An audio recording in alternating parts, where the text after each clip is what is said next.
अस्सलाम वालेकुम students, welcome to bio with Anila. Class 9 का जो चैप्टर आज हम स्टार्ट करने लगे हैं वो बेसिकली बहुत इंटरेस्टिंग चैप्टर है। न्यूट्रिशन का चैप्टर है, सेकंड लास्ट चैप्टर है आपका।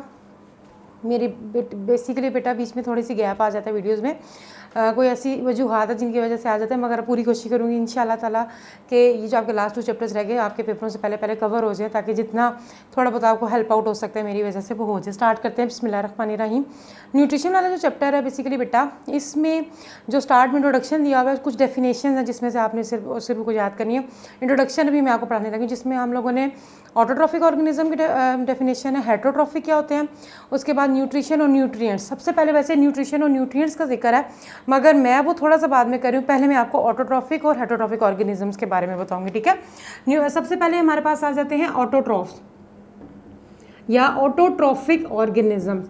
ऐसे तमाम ऑर्गेनिजम्स जो कि अपनी खुराक खुद बना सकते हैं, उनको ऑटोट्रॉफिक ऑर्गेनिजम्स कहा जाता है।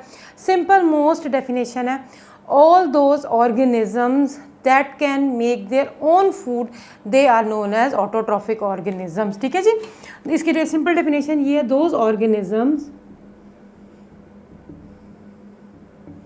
which can make their own food, जो कि अपनी खुराक खुद बनाते हैं, ऐसे ऑर्गेनिजम्स को ऑटोट्रॉफिक ऑर्गेनिज्म कहा जाता है। और इसमें आ जाते हैं हमारे पास प्लांट्स, पौधे। बेसिकली बेटा आप देखिए, प्लांट्स को पानी तो आप देते हो, सूरज की रोशनी उनको चाहिए होती है, मगर क्या उनको खुराक डालते हो? नहीं, प्लांट्स अपनी खुराक खुद बनाते हैं by the process of photosynthesis. तो ऑटोट्रॉफिक ऑर्गेनिजम्स ऐसे ऑर्गेनिजम्स हैं जो कि अपनी खुराक खुद बनाते हैं। ज़मीन के हवाले से बात की जाए तो प्लांट्स आ जाते हैं, इसके अलावा पानी की अगर बात की जाए तो एल्गी आ जाती है।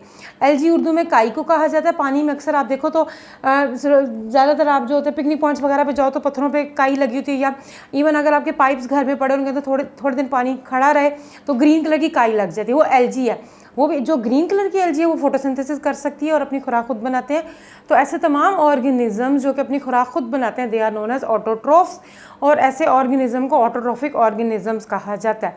और ऐसे तमाम ऑर्गेनिज्म जो कि अपनी खुराक खुद नहीं बना सकते, वो दूसरों पर डिपेंड करते हैं, उनको हेटरोट्रॉफिक ऑर्गेनिजम्स कहा जाता है। लाइक अस, हमें देखिए कि हम लोग या पौधों पर डिपेंड कर रहे हैं या एनिमल्स पर डिपेंड कर रहे हैं, या तो हम लोग सब्जियां और फल खाते हैं जो कि पौधे ही हैं, या फिर हम लोग गोश्त खाते हैं जो कि इन रिटर्न असल में क्या हो रहा है कि वो फल और सब्जियों, मतलब अगर आप गाय या भैंस या खा रहे हो, बकरी का गोश्त खा रहे हो, तो वो क्या है बेसिकली, वो क्या खाते हैं, वो घास पे डिपेंड कर रहे हैं। तो हम अल्टीमेटली प्लांट्स पे ही डिपेंड कर रहे होते हैं।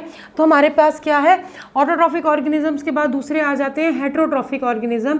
ऐसे तमाम ऑर्गेनिजम्स जो कि अपनी खुराक खुद नहीं बना सकते, those organisms which can not make their own food, they depend on other organisms, like they depend on other autotrophs, so they are known as heterotrophic organism, like human और animals वगैरह आ जाते हैं। तो ये हमारे पास 2 ऑर्गेनिजम्स की definition है। ये पहले क्यों पढ़ाई है, क्योंकि इनसे रिलेटेड पे न्यूट्रिशन की डेफिनेशन आ जाती है। तो हमारे पास ऑटोट्रॉफिक और हेटरोट्रॉफिक हो जाते हैं। उसके बाद आ जाते हैं न्यूट्रिशन।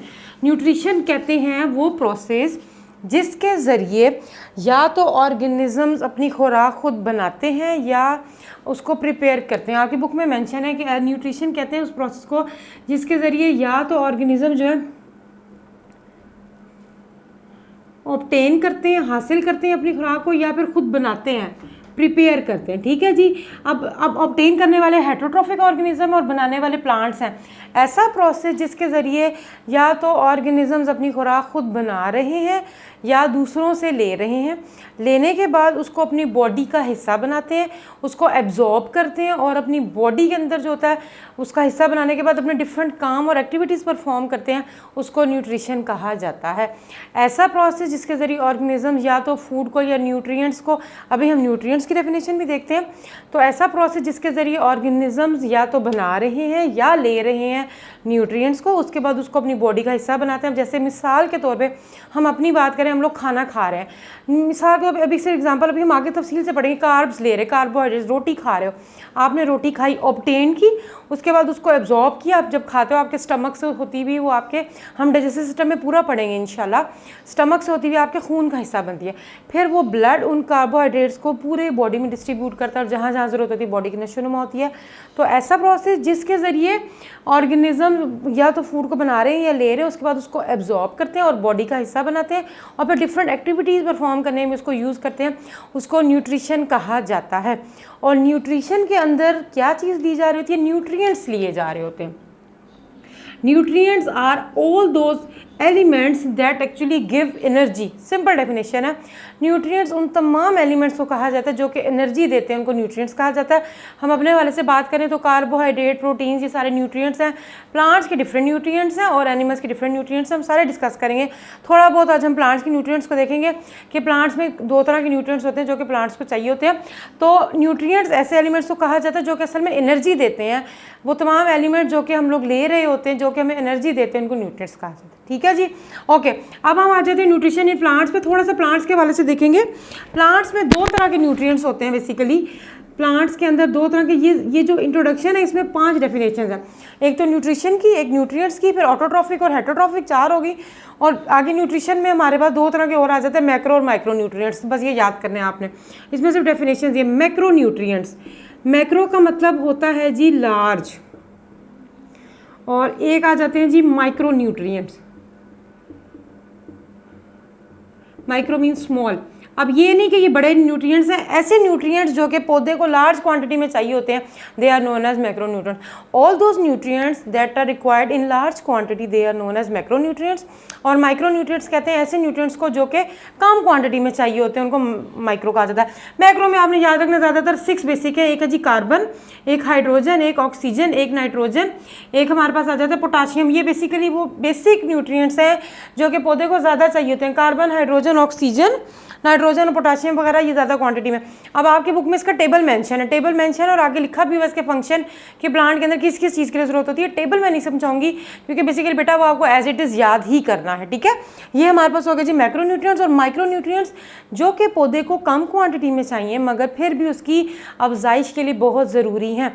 अगर इनमें से कोई भी न्यूट्रिएंट नहीं होगा तो पौधा अच्छी ग्रोथ नहीं करेगा। हम लोग फर्टिलाइजर्स में देखेंगे, खादों में देखेंगे कि कितना ज़्यादा ये न्यूट्रिएंट्स चाहिए होती है पौधे को। देखो अक्सर पौधे बड़े रह जाते हैं, अक्सर छोटे रह जाते हैं बेचारे। जैसे इंसान को खुराक ना मिले तो वो छोटा रह जाता है, इसी तरह प्लांट्स में भी न्यूट्रिएंट्स की रिक्वायरमेंट बहुत ज़्यादा होती है। इसमें हमारे पास आ जाते हैं ज़्यादातर आयरन है जी, कोबाल्ट है, मैग्नीशियम है, मैंगनीज, डिफरेंट तरह के हमारे पास आ जाते हैं। वो तमाम न्यूट्रिएंट्स जो कि कम क्वांटिटी में चाहिए, जिंक, सल्फर वगैरह सारे आ जाते हैं। ऐसे न्यूट्रिएंट्स जो कि पौधे को कम क्वांटिटी में चाहिए, micro mean small, small nutrients नहीं है, थोड़ी क्वांटिटी में चाहिए, that's why they are known as micro nutrients. And macro nutrients are those nutrients that are required in large quantity, they are known as macro nutrients. बस यही definition है। उसके बाद आपकी बुक में टेबल मेंशन है, दोनों के मैक्रो और माइक्रो के उनके फंक्शन है, वो आपको एज इट इज़ ही याद करने हैं। नेक्स्ट जो टॉपिक है role of nitrogen and magnesium, वो हम लोग इंशाल्लाह ताला नेक्स्ट वीडियो में डिस्कस करेंगे। आई होप कि बेसिकली बेटा आप लोगों को समझ आ गया होगा। ये डेफिनेशन है 5 या 6, बहुत इंपॉर्टेंट है। पेपर पॉइंट ऑफ व्यू से अक्सर डिफरेंस आ जाता है, difference between autotrophic and heterotrophic organism. Nutrition और न्यूट्रिएंट्स की तो अक्सर डेफिनेशन आ जाती है, और मैक्रो न्यूट्रिएंट्स और माइक्रो न्यूट्रिएंट्स के बारे में भी आ जाता है। तो ये सारी की सारी आप लोगों को आनी चाहिए। आई होप कि आप लोगों को आज का टॉपिक समझ आ गया होगा। नेक्स्ट वीडियो तक के लिए अल्लाह हाफिज़ बेटा, दुआ में याद रखिएगा।